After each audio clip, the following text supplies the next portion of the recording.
Before I leave for California, I want to briefly speak about what's happening in Silicon Valley Bank and Signature Bank. Today, thanks to the quick action of my administration over the past few days, Americans can have confidence that the banking system is safe. Your deposits will be there when you need them. Small businesses across the country, the deposit accounts at these banks can breathe easier knowing they'll be able to pay their workers and pay their bills. And their hardworking employees can breathe easier as well. Last week, when we learned of the problems of the banks and the impact they could have on jobs of small businesses and banking system overall, I instructed my team to act quickly to protect these interests. They've done that. On Friday, the government regulator in charge, the FDIC, took control of Silicon Valley Bank's assets. And over the weekend, it took control of Signature Bank's assets. Treasury Secretary Yellen and a team of banking regulators have taken action, immediate action. And here are the highlights. First, all customers who had deposits in these banks can rest assured they'll be protected and they'll have access to their money as of today. That includes small businesses across the country that bank there and need to make payroll, pay their bills, and stay open for business.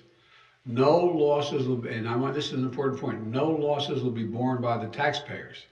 Let me repeat that. No losses will be borne by the taxpayers. Instead, the money will come from the fees that banks pay into the deposit insurance fund. Because of the actions that our regulators have already taken, every American should feel confident that their deposits will be there if and when they need them.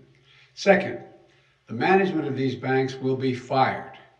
If the bank is taken over by FDIC, the people running the bank should not work there anymore.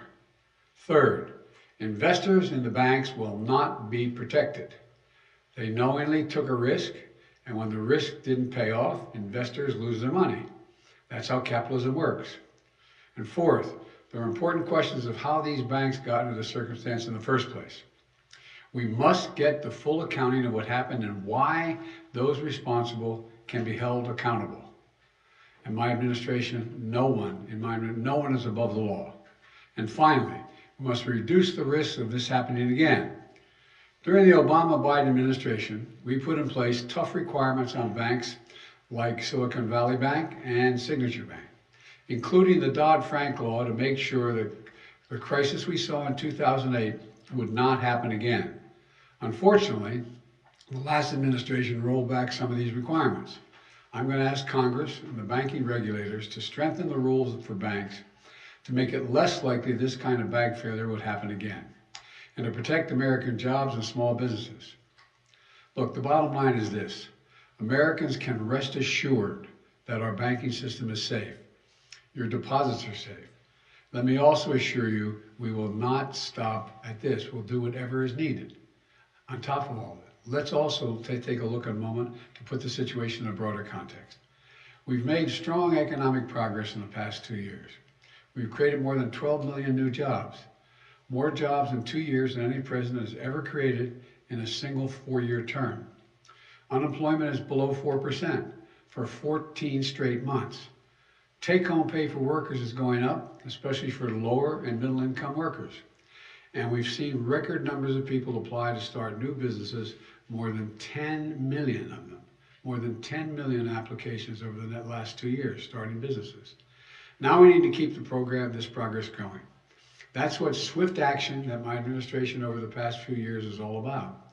Protecting depositors, protecting the banking system, protecting the economic gains we've made together for the American people.